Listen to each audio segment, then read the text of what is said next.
style shop at mid-century.style. Today, a video about something that everyone has been asking about for so long. It's the very first project I did, still one of the most complicated ones. And it was actually the basis for this whole mid-century modern adventure. It's right behind me, ta-da! Yes, I did that huge art myself. Let's have a look with a bit of history first. Years ago, that wall was covered with mirrors, very common in Palm Springs to make rooms look bigger. After taking them down, the high beam ceiling created a huge empty wall. And the idea was to find the biggest wall art possible to fill it up. I wanted something colorful and related to the vibe of the city. But everything was either boring or too expensive. One day, I'm in the design district with a friend, and I discovered the most famous picture of Palm Springs called Poolside Gossip. It was taken in 1970 by Slim Aarons at the Kaufman House, once owned by Barry Manilow. It was fabulous, very mid-century modern, and quite big. Just like the price, $2,000. I thought, no. Next, we're at the Shag store across the street. It's a boutique gallery of the famous illustrator Josh Hagel. At that time, I heard of him, but I never been at his downtown store. He's a world-renowned mid-century artist, and it was a revelation to me. I'm a colorful guy, and this was heaven. He has such a unique retro style. I just fell in love. Actually, I have a few items from his store here. A pillow, cocktail glasses, even socks. So if you visit Palm Springs, it's a must.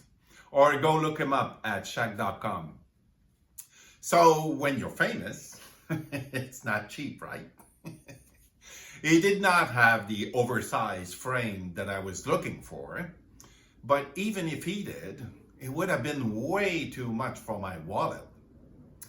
So I turned to my friend and whispered, wouldn't it be cool to have that picture we just saw in the colorful style of Shag and really, really big?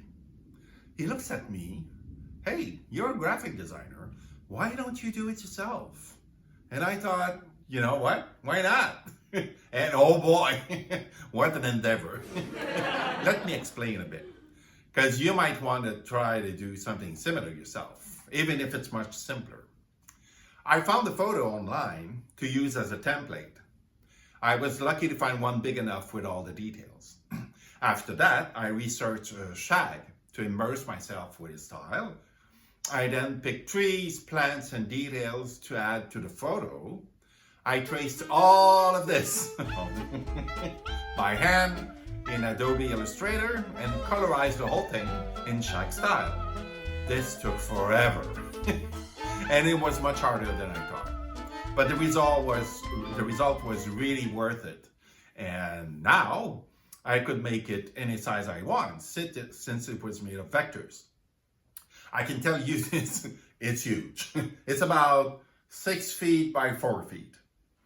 And there it sits gloriously in my living room. Everybody asks where I got it.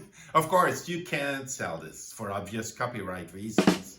But for my own home, I saw it as a tribute to these two great artists.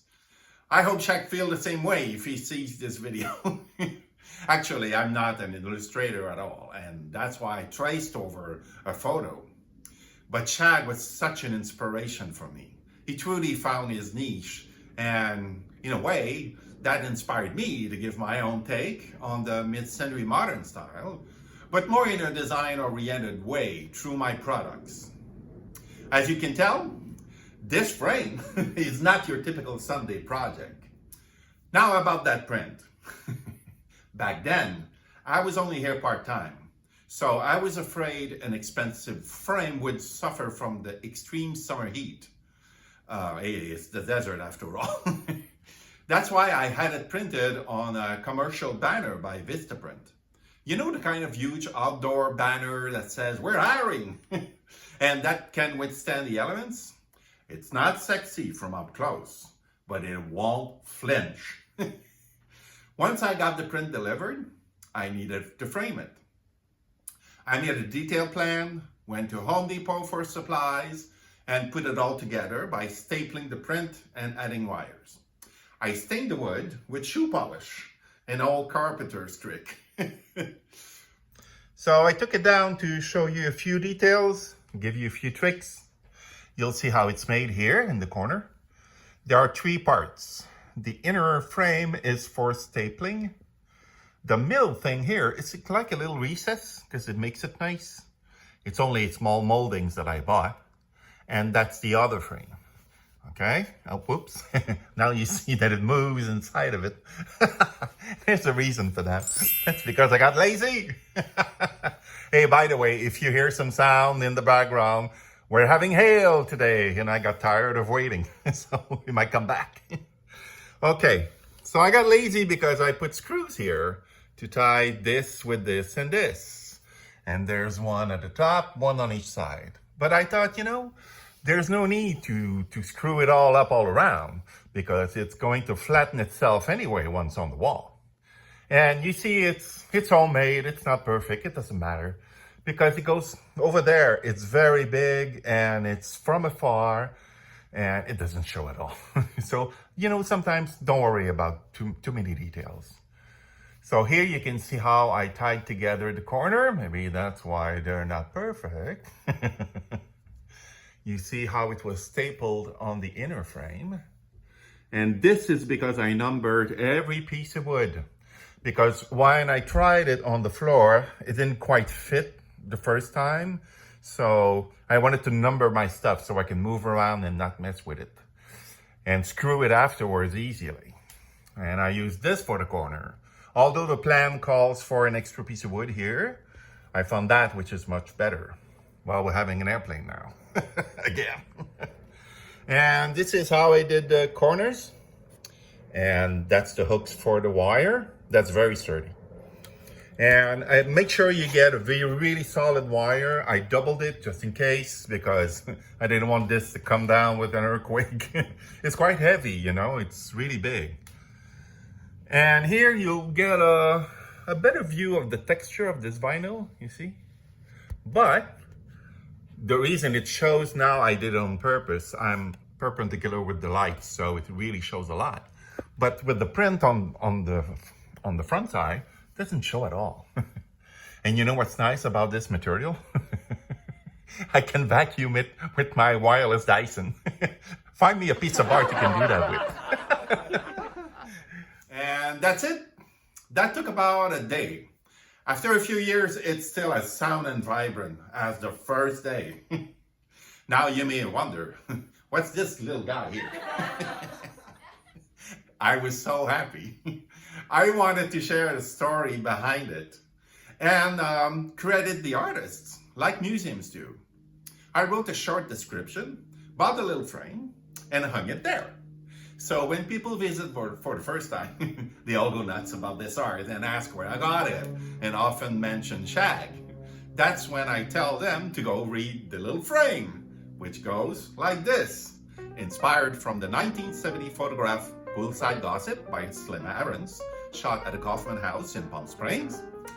Recreated in the style of the California artist Josh Eagle, also known as Shag. Digital art created by graphic designer Carl Rowley in 2017. And their jaws drop. They look at me, really? It's just fun. But it proves one thing. If you think about it, doing that is not hard to do. Yes, retracing an image is a big undertaking. It can be anything. Just make sure it's special to you or has meaning, and you'll enjoy it for a long time. As for me, you see, that was the spark for my mid-century modern journey. I suddenly realized the possibilities. While shopping for home decor after that, I wondered how cool it would be to design them myself. Maybe I could print anything on anything. I found businesses who print products to order just one at a time with your own images or designs and take care of shipping for you anywhere. Wow. And that's when I thought a store is born. So I design pillows, bedding, coasters, totes, and many things myself in the mid-century modern style and sell them online. And while I do projects for my condo, I share them here with you. There's also a blog at midcentury.blog or within the store with detailed instructions, pictures, and a shopping list. I hope this inspires you to think outside the box and plan fun projects. And if you do, leave me a comment. That's it for now. I hope you enjoyed it. Don't forget to subscribe to be notified of new videos. Until next time, see you at midcentury.style. Ciao!